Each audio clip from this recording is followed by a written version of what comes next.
चलिए फ्रेंड्स जानते हैं अनम नाम के मायने उर्दू और अंग्रेज़ी में। Hi friends, welcome in online Infotech. Anam इस नाम का शुमार लड़कियों के नामों में होता है। ये नाम 4 हुर्फ और एक लफ्ज़ पर मुश्तमल है। इस नाम का मज़हब इस्लाम है। इस नाम का असल ताल्लुक़ अरबी ज़बान से है। इस नाम के अफराद के लिए खुशकिस्मती नंबर 8 माना जाता है।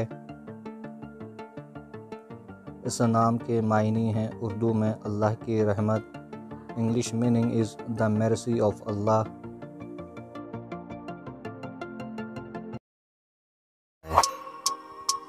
Don't forget to subscribe my channel and click the bell icon.